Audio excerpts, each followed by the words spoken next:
If you want to talk about the origin of soccer in Southern California, you really need to start with the Greater LA Soccer League.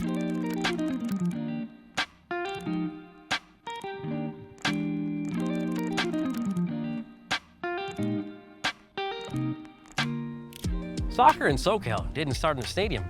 It started in neighborhood parks, immigrant communities, and in leagues that most people have never heard of. I'm Ivan Fernandez, AKA Afrozander, and I'm exploring how everyday players built one of the most powerful soccer cultures in the whole world. Let's go! Too hard!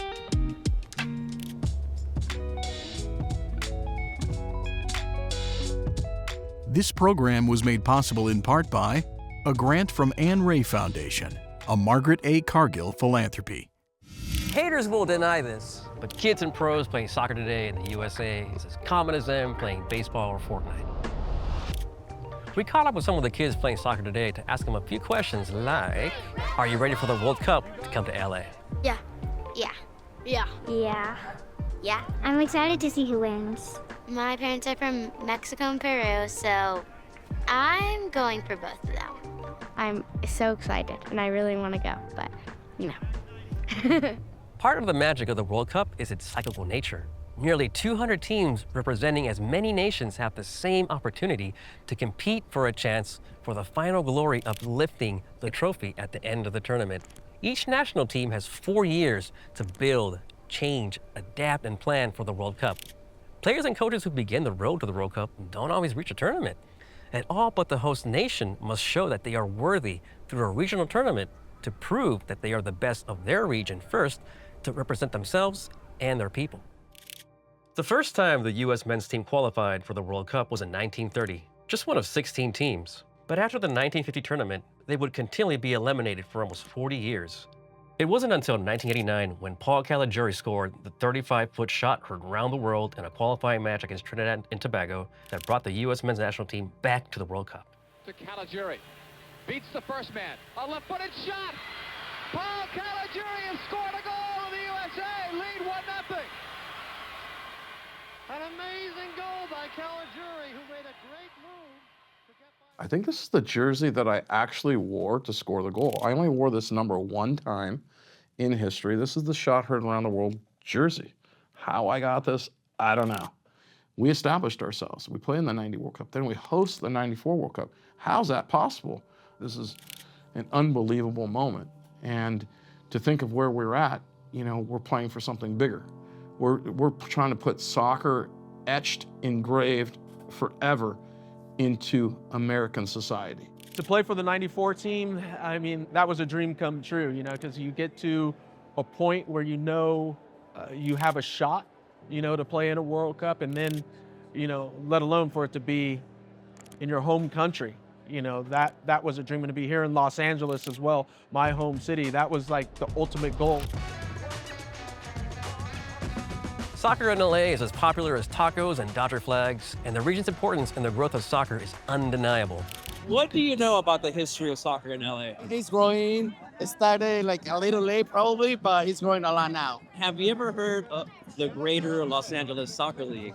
Oh, wow. Yeah. No, not really. While variations of soccer-like kicking games existed in the U.S. as early as the 17th century, what we now know and play as soccer made its way from Europe in the mid to late 19th century, when immigrants from across Europe arrived in the U.S. from ports in the Northeast, such as Ellis Island, and in the Southeast via New Orleans, Louisiana. In Los Angeles, immigrants from England and Scotland arrived in the late 19th and early 20th centuries to work at the port. It was arguably these immigrants who began to play informal games of soccer here in Los Angeles, while a number of amateur teams and leagues also sprang up across the country during this time. It's a little bit difficult to pinpoint a neat start date. You see various efforts to build some type of structure, some type of consistency in 1903, 1904. I would date it probably to around 1907, 1908. And that seems to be the era where we start to see a real drift toward bureaucratization, regular scheduling, consistent teams. You start to see standings in local newspapers. The earliest name that I was able to pinpoint was the Southern California Association Football League. And then at some point thereafter, it became the Southern California Soccer League, and then it eventually became the Greater Los Angeles Soccer League. So early on, you had a lot of immigrants from Britain and Ireland playing the game, and they moved west to Los Angeles for various reasons. And so you had early teams like the Thistles, the Victorias, and funnily enough, there was a Los Angeles Association football club that would actually play at Agricultural Park. The first 60 years of the Greater LA Soccer League's era was home to immigrants who built teams for the diaspora communities from where they hailed from. Teams such as the San Pedro Croats, Maccabi Los Angeles, Hammeretman Armenians, the Hungarian Athletic Club, Los Angeles Soccer Club, many others. I do think that there was a sense of wanting to stay connected to one's roots, even though one had immigrated to a new country. And so a lot of the players who would play soccer would also engage in other pastimes that were connected to their homeland. So they weren't just soccer players, they were also cricket players and rugby players, and they were embedded in fraternal organizations that they were embracing a new country and a new life. In 1961, a team featuring the league's all-stars faced the 1961 Real Madrid at the Expo Coliseum. When Andy Fusesi was young, he watched his father coach the LA Hungarians, which allowed him and his family to maintain their Hungarian roots while also assimilating into life here in the US. Andy's father was selected to coach the Greater LA Soccer League All-Star team to face Real Madrid. The Spanish powerhouse arrived with its star-studded lineup of players like Alfredo Stefano and Ferenc Puskás. You're quite the journeyman in the Greater LA Soccer League, is that right? Goes back to like 10, 12 years old, yeah. Oh, wow. Pretty young guy. What do you recall from seeing your dad play and coach during those years? It was wonderful times because, you know, I was there when they practiced on the weekdays. I was there on Sundays. I was here watching them, you know, so. This field right here? This field right here. Oh, wow. This field right here, absolutely. Brings back memories. Yeah. So it was a wonderful time. The Greater LA League was serious competition. Some of the players were paid. Now, they weren't making a living at it, but they were paid on the side. But these were serious players, serious amateur players. How many teams did your dad coach after playing? He coached the Hungarians.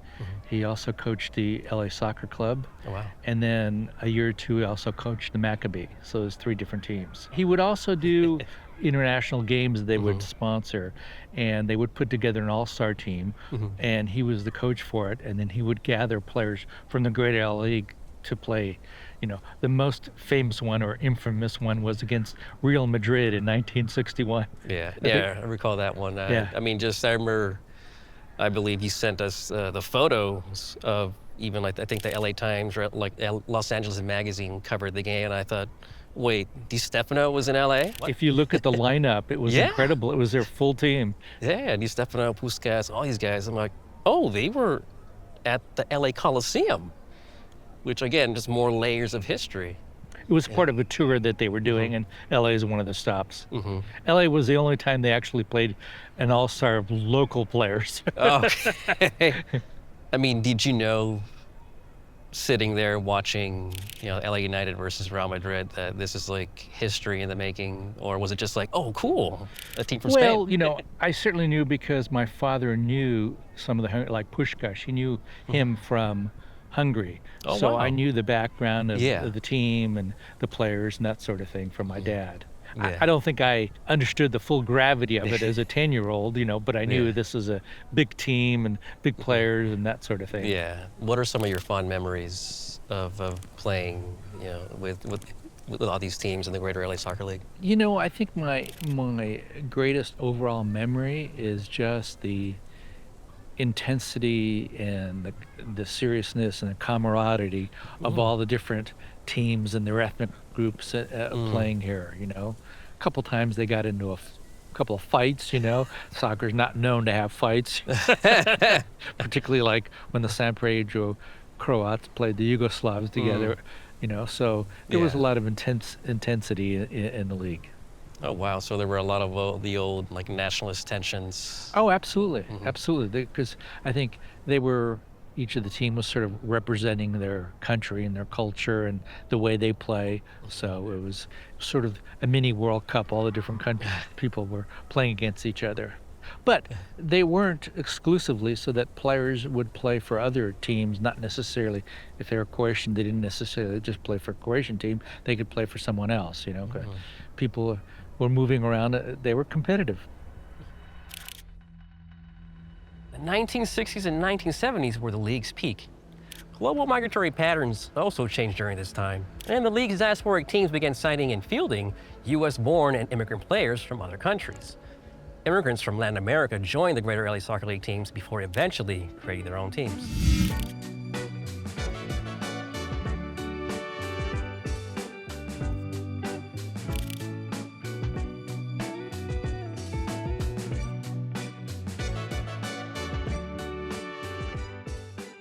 Have you ever heard of the Greater LA Soccer League? No. Greater Los Angeles Soccer League? Yeah. No, I haven't. No, I don't know. How much do you know about the history of soccer in LA? Not much. Not much at all. One individual who was part of the early days of soccer here in LA is Hugo Salcedo. Originally from Mexico, he eventually played for the U.S. soccer team in the 1972 Olympic Games, and he's worked in a number of executive positions within the U.S. Soccer Federation and with FIFA 3 decades.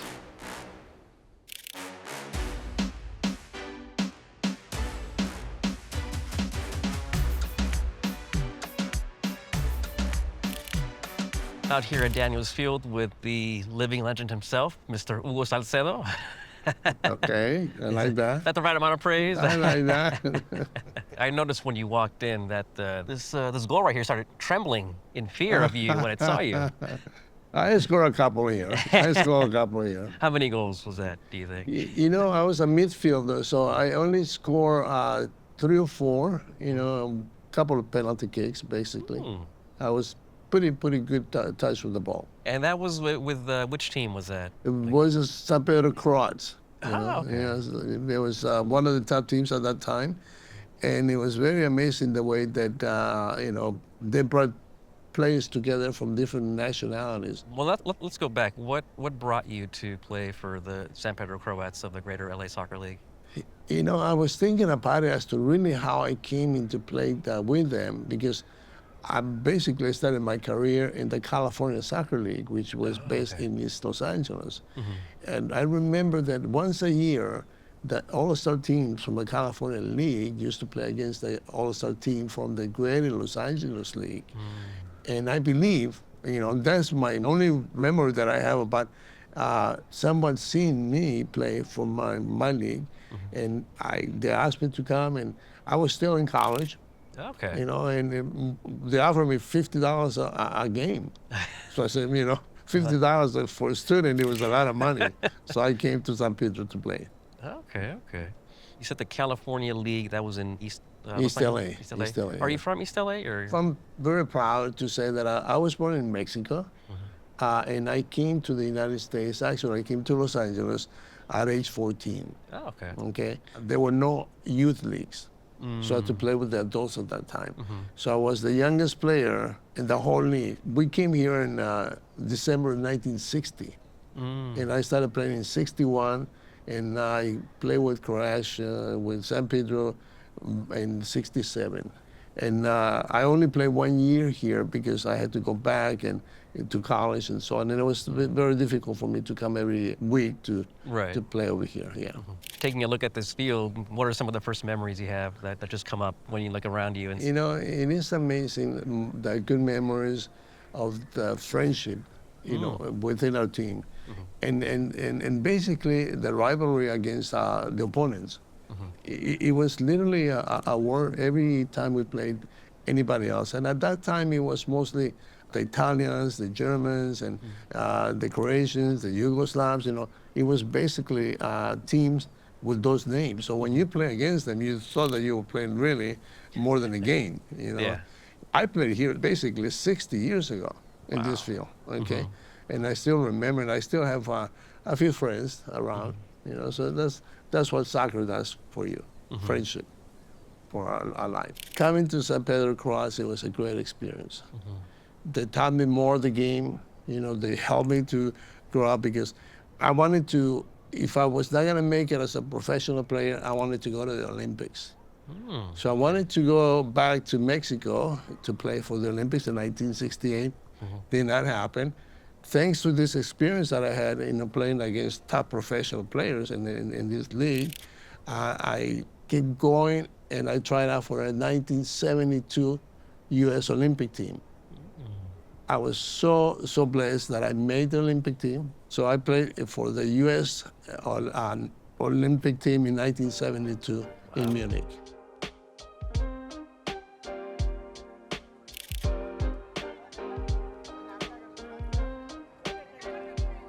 If I threw out the name Greater Los Angeles Soccer League, does that sound familiar?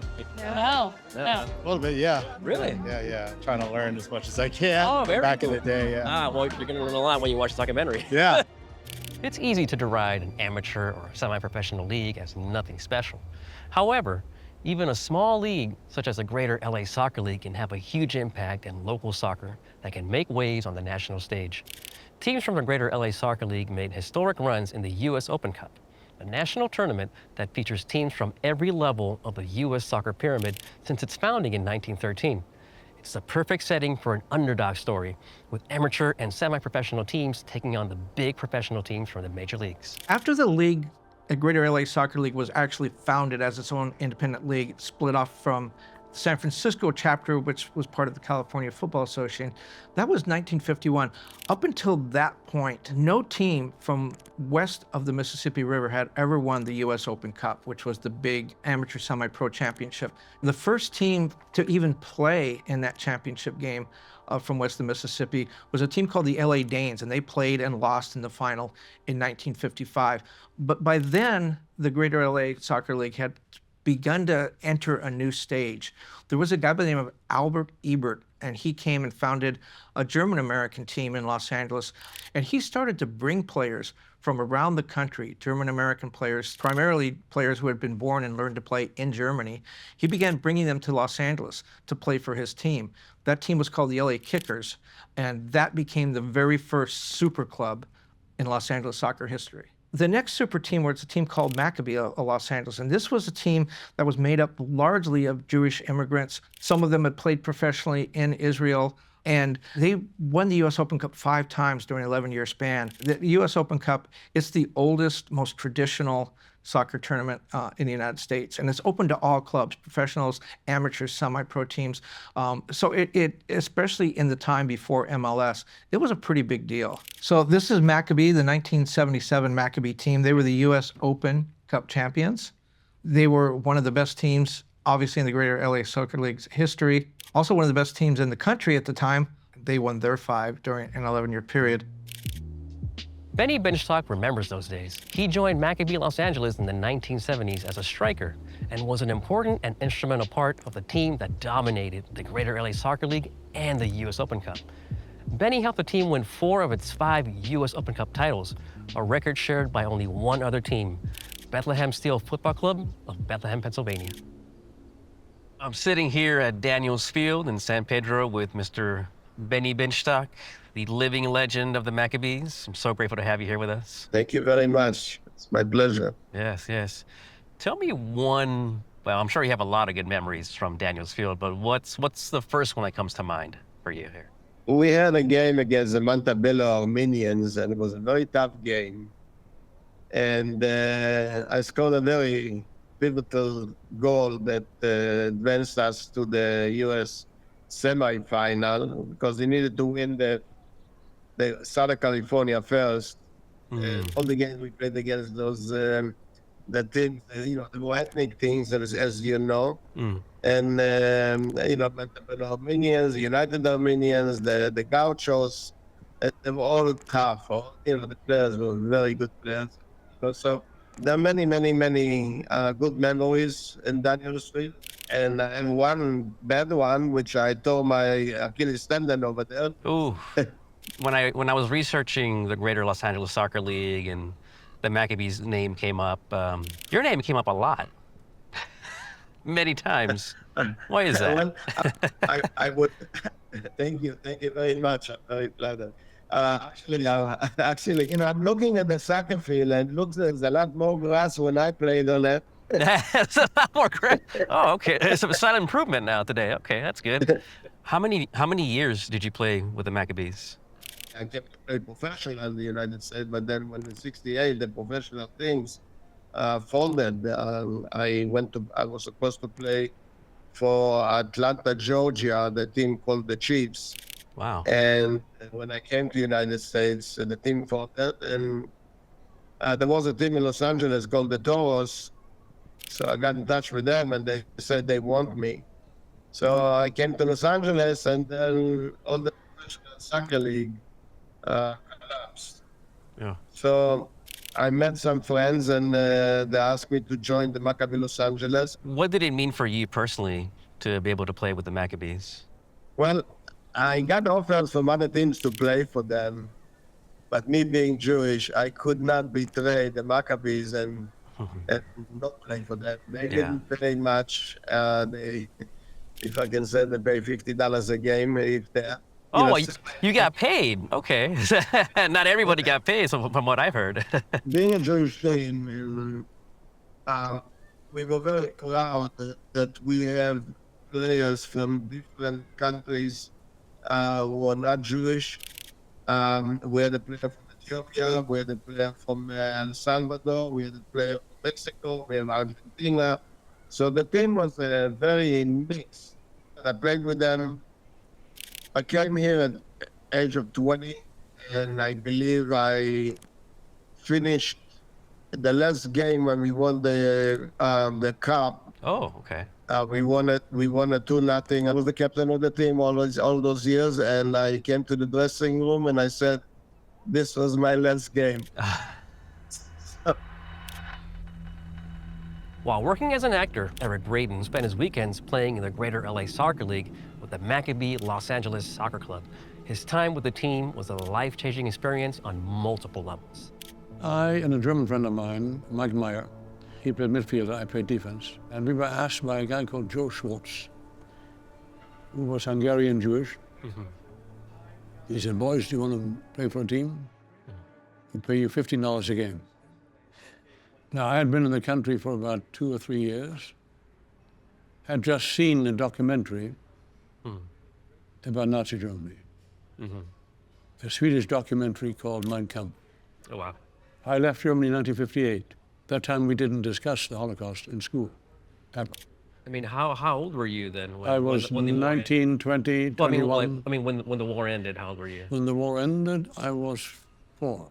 Oh, so you have like no recollection, really? Well, yes, bombings every night. Oh, I have vivid recollections. Oh, wow. If people tell you children don't remember, they do remember. I was born in 1941. Hospital I was born in was bombed to smithereens a day after. The town I was born in, Kiel, on the Baltic Sea, was 98% destroyed. Wow. So we moved to the countryside. So I had not learned about the Holocaust. We just learned that Germany had lost the war. Wow. The Holocaust was discussed in Germany in the 1960s for the first time. I had left by that time. I began to play for the Maccabees. So I now suddenly became aware of all that stuff. Yeah. And the management of the Maccabees were mostly German Jews. Fred Laser, Chambray, many of them had numbers on their arms. Wow. Yeah. So I was determined to prove that as a German, I didn't share those feelings. I'd never heard of them before. So I then made it a mission to play for the Maccabees. The Star of David on my chest. And during the week, I played Nazis in television. Combat, Rat Patrol, to the consternation of a lot of people who couldn't figure this out. They said, "Wait a minute. Yeah. He's German, but he's playing for a Jewish team."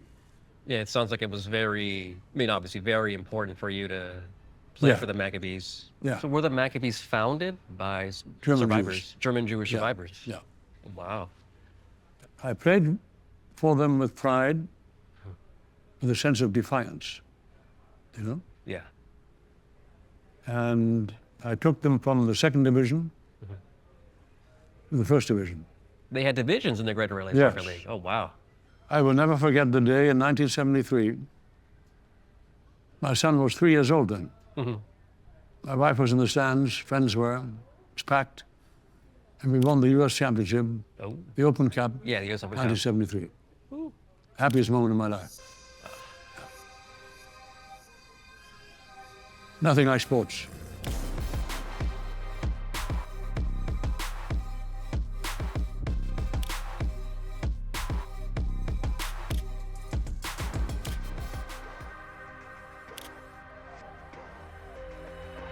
The Greater Los Angeles Soccer League was a prelude to soccer in Los Angeles today. It's very common to see children, teens, and adults play some version of soccer all over the region, including recreational and amateur leagues similar to the Greater LA Soccer League.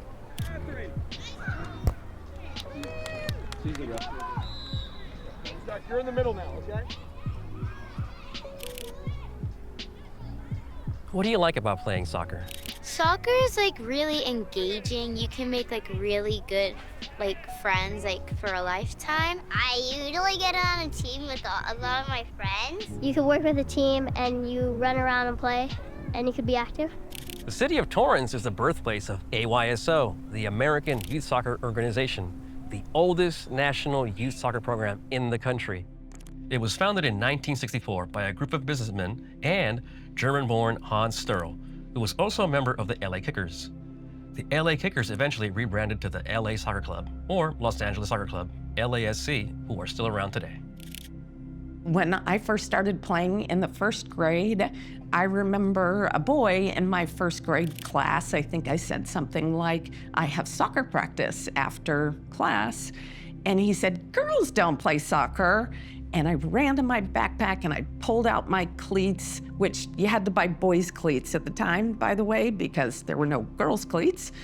And I said, yes, we do. And I was so proud of that moment to just kind of put my hands on my hips and say, yeah, we do what you do. So I was right around 7 years old, and it was probably one of the first AYSO teams for girls in the South Bay. And I think my first team was the Mallards, my second team was the Sunflowers. When I started playing soccer in the 70s, that's how far back it was in Los Angeles, it was a very suburban sport. You know, it was AYSO was just starting out. I got involved with soccer just by the fact of my cousin happened to play. And I was, that 5-year-old kid seeing my cousin playing in the park and then screaming at my parents, I want to play with Corey, I want to play with Corey. So they stopped, pulled over, went over to the coach, asked if I could play, and the coach said, sure, why not? Threw me a jersey, and I just went out and started playing. Didn't have to sign any papers or anything. It was just like, hey, go play and have fun. For soccer, it's funny, when I started, I learned about the sport when I was in middle school. I had brought this one out. This was hilarious because this is my first year playing soccer, and I had no idea. I bought these big, huge knee pads thinking that that everybody wore them. And I was the only one who did, with the exception of the goalkeeper. In the beginning, just playing AYSO, I played my first year, and then my sisters got to join the second year, so it became a family affair, and we all went to the field.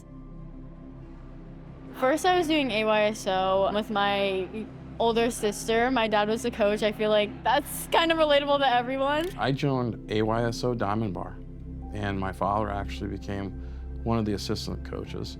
But this is me and my brother, okay? 1972, Brother John, AYSO, and this is the Mustangs. First year of soccer, 71, 72. Still got all the information on the back. Parents used to do that, they used to write the stuff down. Yep. My mom was more traditional, like you're going to be a song queen or a cheerleader or an ice skater or play the piano. And I can tell you that is not yeah, Shelley. And I started begging, and she had heard some girl broke her arm, so I was not allowed to play. And then she just kind of gave up. And so I went and played for AYSO my very first time at like 11 years old.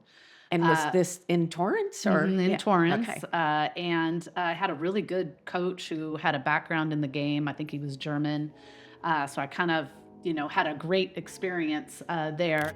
Professional soccer leagues in the U.S. were established as early as the 1920s, but Southern California did not make its debut until the 1960s. A group of entrepreneurs, including Canadian-born Jack Ken Cook, established the United Soccer Association, which only lasted a year before it merged with a rival league, becoming the North American Soccer League.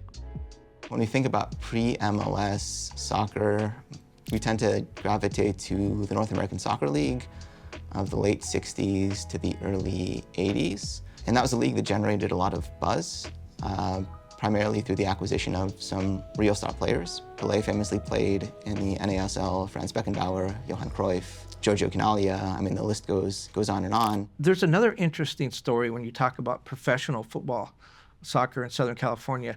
The LA Wolves, they played one of the first iterations of professional soccer in Southern California and in the United States. The LA Wolves played in that league. They played 1 year. They won the championship. The league lasted 1 year. But the team was owned and managed by a guy named Jack Kent Cooke. Jack Kent Cooke owned the Washington Redskins. He owned the Lakers. He started the LA Kings. A lot of deep history and involvement in professional sports. He had an in-house lawyer that worked for him named Alan Rothenberg. And Jack Kent Cooke didn't know much about soccer. Alan Rothenberg knew even less. But Jack Kent Cooke had the idea of, look, you're my in-house lawyer. You go be general manager of the LA Wolves. And Alan Rothenberg did. The team lasted 1 year. Alan came out knowing probably even less about soccer than he knew going in. But the important thing is, when the LA Aztecs came about 10 years later, that was the North American Soccer League. That was the league that went bankrupt, but after bringing players like Johan Cruyff and George Best and Pele to the United States. So when that league started, Alan Rothenberg, with his vast soccer knowledge, decided that he would be an investor in the LA Aztecs. But there was always the concern that if you don't grow the game at the grassroots and you rely heavily on, star players from abroad, you're not necessarily setting yourself up for long-term sustainability. And so I think there's been a concerted effort in the MLS years to try to grow more homegrown players in addition to acquiring some prominent players from abroad. Are you excited for the World Cup? Yes. Excited. So excited. More than excited. Oh, absolutely. Oh, yeah. Yeah. Yeah, for sure, 100%. We were looking at tickets early on, but I have 3 kids. Oh. And I could do that, or I could send one of them to college. So I got tickets for the 3rd USA game. You want to say how much you spent? June 11. Yeah, we'll see how that goes. Soccer at the collegiate level in the U.S. started in the 1800s, but the rules were all over the place and at one point abandoned for rugby until they gained traction again. By 1911, here on the West Coast, programs were starting to pop up. Stanford's team was one of the first playing outdoors amateur teams, followed by the University of San Francisco in 1932 and by UCLA in 1937. I think when we look at the soccer landscape then, and especially from a Black or African-American family, where my parents were from Mobile, Alabama, where there really wasn't any talk of soccer so much, my thought was just like, well, I'm just playing soccer for fun and I'm done. That's it. There really was no thought of, oh, I'm gonna go beyond. But then, once I got to UCLA and heard about it, it was just like, oh, there's an opportunity to play here at another level. So that's when, I walked on there and, made the most of it. In 1977, UCLA Hall of Famer Ole Mikkelsen joined the men's team. How did your time with the Maccabees come to an end? Basically, it came to an end because I got drafted into the pros at UCLA, and there we go. That was it. Yeah. So I finished my senior season at UCLA, and was drafted and went and signed a contract and moved away and played in the NASL. And so that was it. I did actually have a break of about 8 months when I transitioned from the NASL over to the Major Indoor Soccer League. Ended up signing with the LA Lasers, owned by the Bus family. And during that 8-month window, I really wanted to continue to play and stay fit. Right. And so I did approach the Maccabees, but the Humanet men offered me more money. So that's how I ended up playing I think I ended up playing about 10 games with them at the tail end of the season, and actually played in a game against the Maccabees. And 2 of my former teammates at UCLA were playing for the Maccabees at that time, so that was fun. Can you show me where on this field you scored your favorite goal? Oh yeah, well, it's over there where the guy's blowing the whistle. Actually, I would have to say that the favorite goal was a long strike from way outside that just happened to elude the goalkeeper because it was knuckling. But the one that I scored to win the semifinal game was in that goal down there. What other like wonderful memories do you have of playing with the Maccabees, and what else do you recall that stood out to you during those days? One of the most interesting things about the sport of soccer and the World Cup's coming here, you really get to see on the soccer field cultural expression. That's the way I look at it. Brazilians play like Brazilians live. Germans play like Germans live.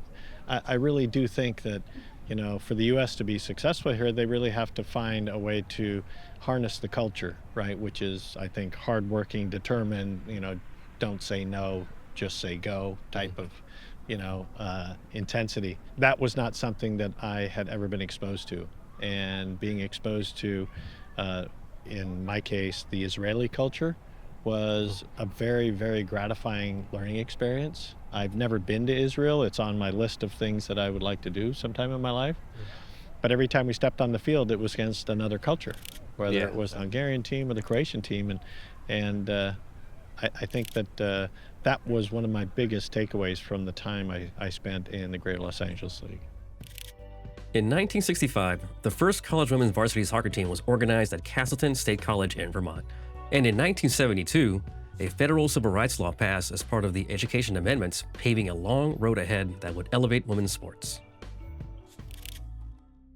Title IX, forced schools, colleges to give opportunity to women, and even to trickle down to the high school level. And we saw the explosion of sports. If you offered a men's cross-country team or boys cross-country team in high school, you had to offer that for the women. Well, because of my good friend Julie Foudy and Billie Jean King, just a reminder that Title IX wasn't all about sports. It was actually about equality in funding education for women, and opportunities were really limited. So once that was settled on the education side, it sort of was natural that it would spill over into equality in sports. And so way back then, it was really a financial issue. The schools weren't forced to invest, but also maybe didn't even have the money to invest in, new and upcoming women's sports. So Title IX really helped even the playing field along those lines. When I was at Santa Barbara in my senior year, we're number 2 in the country, right? The only one is UNC, better than us. And we must have graduated by then. Yes. You had, because I was a senior then, right? So you guys were. We went up and played University of Oregon, right, and Oregon State. We had to drive up, right? Had to pay for all our own meals because they kept telling us our budget wasn't ready, right? Then we flew back, played UNC and NC State, and paid for all our own meals, right? Because our budget still wasn't ready. And we drove most places, right? Because we couldn't afford flights. And then at the end of the year, they gave us $100. Title IX really hadn't kicked in yet, right? And Well, it just didn't seem important, right? It took people like you to tell people, no, this is important. Right. We deserve a chance at this. And now, it's big business, women's soccer. Oh, yeah. Big business. I went to junior college first and then down to San Diego State and played, and it was club level sport. It wasn't NCAA sanctioned. There were many teams that were just starting to become NCAA connected. But it wasn't widely supported at that time. The younger generation has more opportunities for all ranges of age and skill level. We went and traveled to China back in '83. We ended up playing men's teams because there weren't women's teams to play, and boys youth teams that were more senior. So it was different. When I went to Cal in '82, it was literally just becoming a varsity sport or Division I sport. So it had shifted from club, and most college programs now are basically sanctioned varsity sports. Could be Division I, Division II, Division III, et cetera. And we did end up actually going to the Final Four, where we lost in overtime 2-1. I think it was in 1984. By the time I got to college, we should have been more compliant than things were. So I would say that Title IX was an accelerator. What Title IX gave me was inadvertently mentors that I could look to who would then have experiences of participating in team sports. It was a slow grind to get the things that we needed, and even today we still talk about them. And so we're still in the battle for a good reason, but Title IX has clearly changed the lives of so many young women. The beautiful thing is so many young girls have an opportunity to, go to college, get some financial help, and get to play the sport that they love. And once women had the opportunity to play, we saw how good they are. And you can look at the California system. Soccer, the United States women's soccer is really bi-coastal. Look at the college programs in North Carolina, for example, very, very good. Florida, Abby Wambach played there, very, very good. And then California. And the California Youth Program is really the incubator for a lot of this. When you look at the players that came out of California, Julie Foudy, Megan Rapinoe, Alex Morgan, Christian Press, Whitney Egan, all came out of the California system. Who is your favorite player? My favorite professional soccer player is Ronaldo. He's my favorite player because he's just really fast and he scores a lot of goals. My favorite soccer player is Lamine Yamal. Robert Lewandowski, Barcelona. My favorite soccer player is Abby Wambach. Messi. Yeah, Messi. I like Lamine Yamal and Alyssa Thompson. Teams from all over the world routinely play friendly games during their off seasons here in the United States. Sometimes, U.S. soccer fans get the opportunity to watch some of the world's best and exciting teams compete in official competitions here at home. Many club and national teams have competed in friendly competitions and international tournaments at the Memorial Coliseum and BMO Stadium in Exposition Park, Dignity Health Sports Park in Carson, and other stadiums throughout LA County.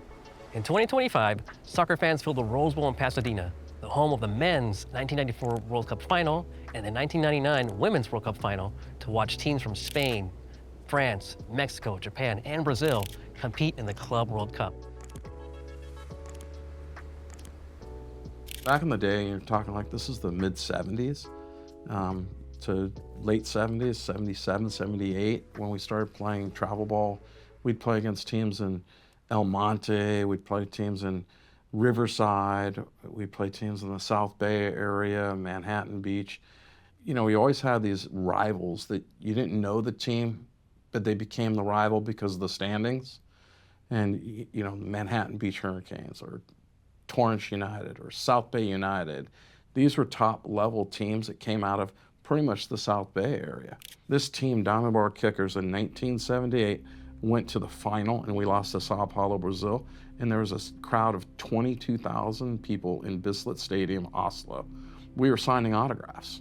This was the most fascinating thing I've ever seen in my life. I'm 14 years old, signing autographs. And, we had parents at our games here playing, but we didn't have fans. And now I really understood how big soccer was. Soccer in SoCal today is as diverse as it's ever been. The Greater LA Soccer League helped pave the way by providing an avenue for people from all over the world to join in the game. There are plenty of fans and aficionados who still recall the early days of soccer in Los Angeles. One such fan is Far Farshad.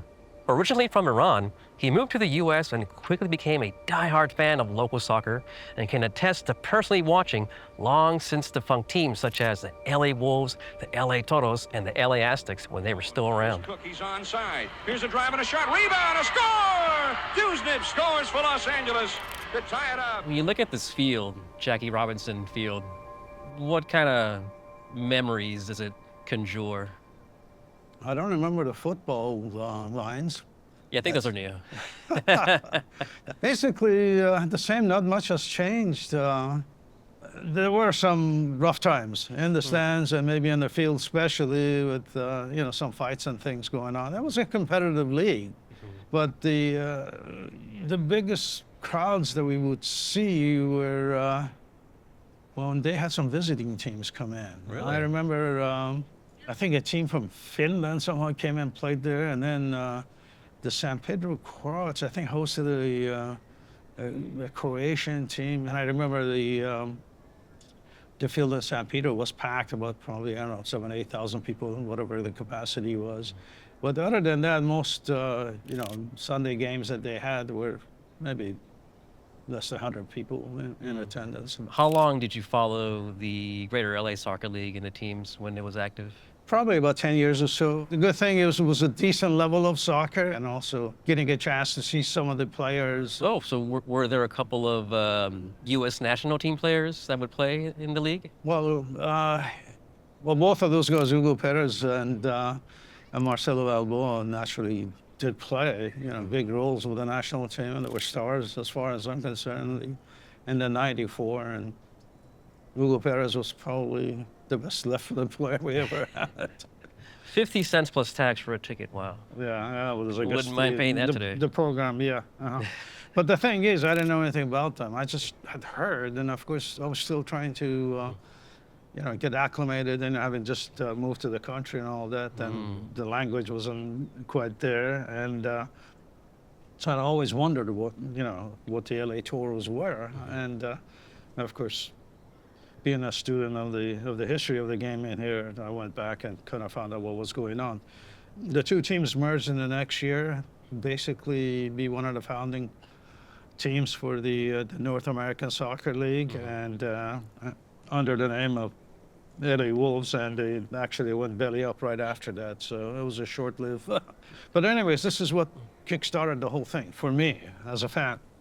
It was the first time I actually experienced the professional game and was part of a championship game with a lot of excitement and enthusiasm. And then fast forward to 1976, that's when the first superstar for LA came in, and that was George West, the Northern Irish player of Manchester United fan. Fast forward to 1986, and these are all seminal moments as far as I'm concerned. But the evolution of, let's say, pro soccer in LA, and those are the ones that I witnessed myself. Indoor games had come and gone, the LA Lasers, and we used to go down to San Diego Sockers because the Lasers weren't that good. But anyways, in between that stuff, I'm watching the local games, going to a lot of UCLA games, good soccer being played over there.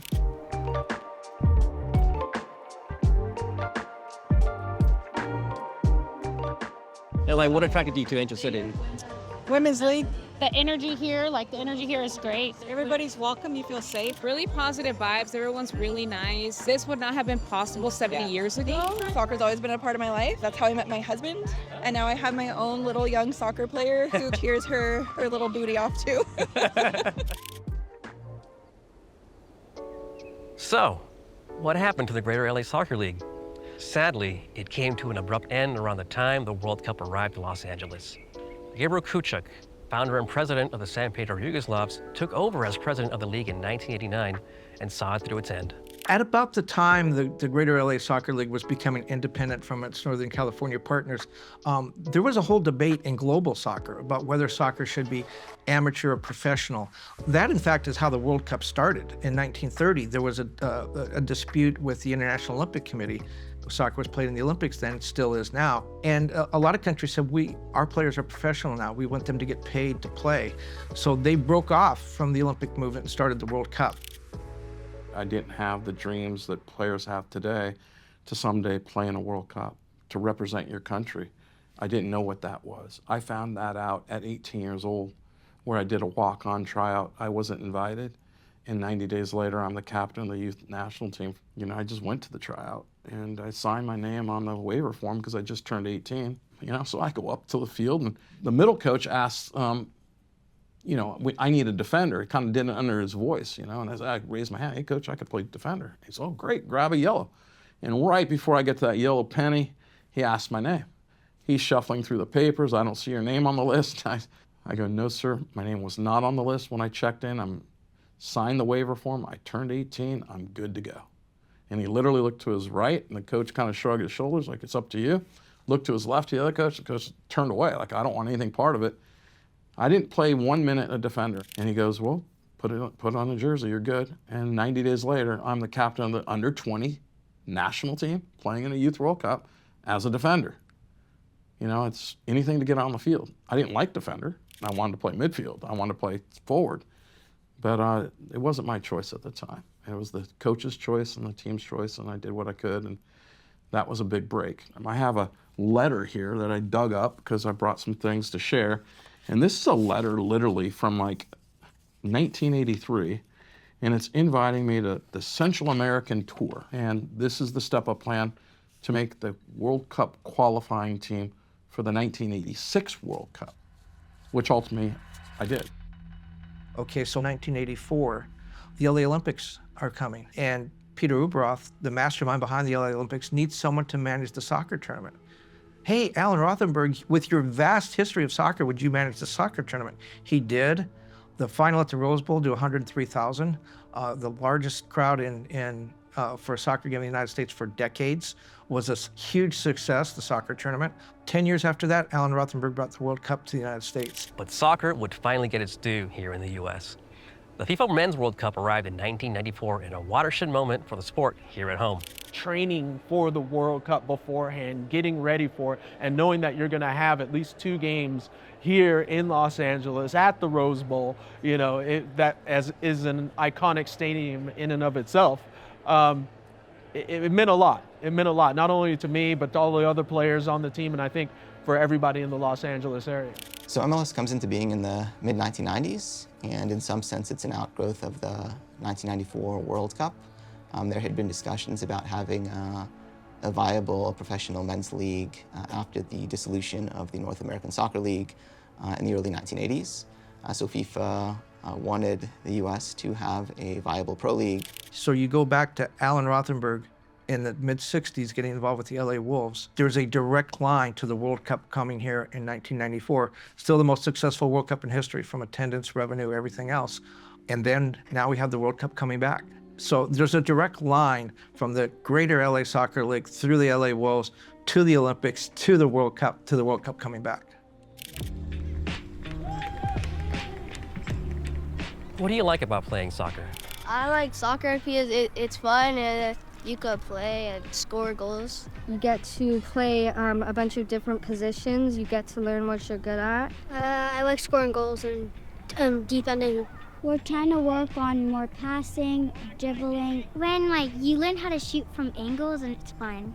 Like the tournaments, we have a lot of. I was reflecting back.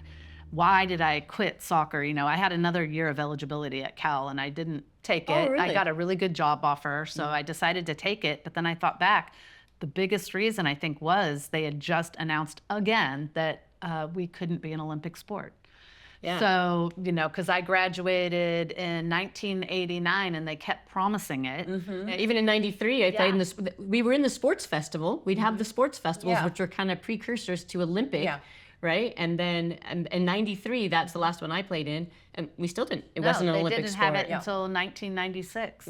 And so it's like I gave up because what are we gonna do? We're gonna just keep training on the promise that there might be an Olympic team in 4 years from now.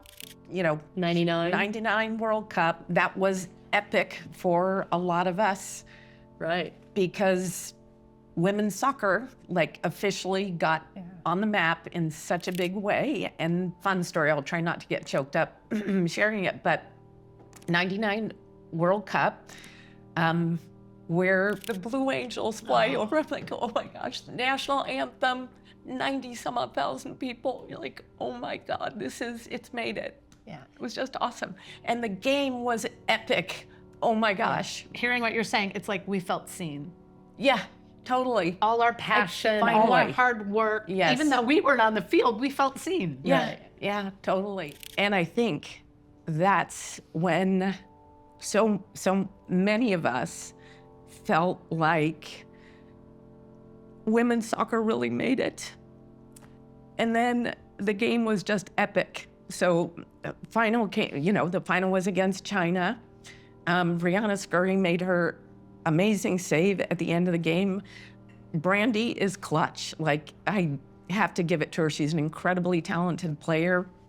And she is the one to step up and take a PK when everything's on the line. You couldn't have a photo finish any better than going down to PKs. Being on the U.S. women's national team is a privilege. It is something that is to be, I think, cared for and respected with the utmost consciousness. The amount of work to get to the point where we are today with a full-blown professional league with, players from around the world and television, and the fact that these players are earning salaries that they make a living doing is remarkable. Los Angeles made soccer history in both tournaments, as the Rose Bowl in Pasadena was selected as the host venue for the final match of each tournament. And then after the '99 World Cup, that's when we basically had our first professional soccer league, which was the Women's United Soccer Association, which was sort of forming in 2000, and I think our first games were in 2001. LA is the sports capital of the world, and it deserves to have a women's team. We have the best athletes in the world to play for the U.S. Women's National Team and in the National Women's Soccer League, and we wanted to bring the best athletes to the best city. Ever since I was a little girl, I wanted to play professional soccer, and at the time when I made the choice that that's what I wanted to pursue, there was no women's soccer team here in LA. And so I think I was in high school when there was a team, Angel City was here, and so ever since that was happening, I knew that this is exactly where I wanted to be at some point in my career. When you're thinking about 32 odd years later, you know, the World Cup is coming back to the United States, and we're going to be hosting the U.S. team again, at least 2 games here, you know, in Los Angeles. It just shows everyone around the world understands that soccer has a place here in Los Angeles, and that Los Angeles is a sports city. You know, that it can host and maintain any sport out there, that LA is the place to be. Soccer's growth in the U.S. couldn't have happened without a boost from foreign-born players. Beyond bringing attention to Major League Soccer, many international players who represented countries from Europe and Latin America in the World Cup have also placed a personal and financial stake in the growth of sport here in the U.S. Players, coaches, owners, investors, MLS, the United Soccer League, Major Arena Soccer League, so many levels of the U.S. soccer structure. This is a great picture. Sort of shows what we're talking about, the Greater LA Soccer League, how it was the foundation for what became professional soccer in Southern California. Here's Eli Mermer, obviously in his post-playing days, at a Laker game with David Beckham, who was the first designated player in MLS, came to play for the Galaxy, and it was responsible for sort of changing the direction of MLS. Well, guess what? David Beckham's not here in LA playing for the Galaxy if Eli wasn't here first playing for Maccabi. So here's the history meeting right here courtside at a Lakers game.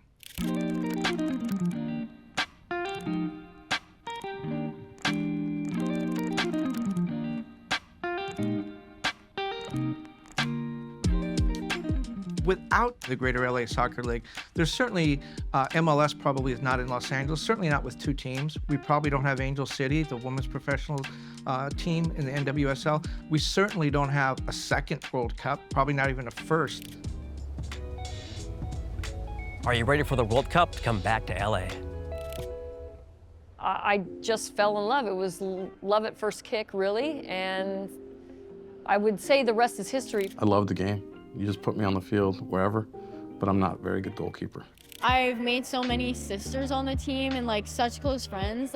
You can't really compare that to anything else. It's a very simple and fun game.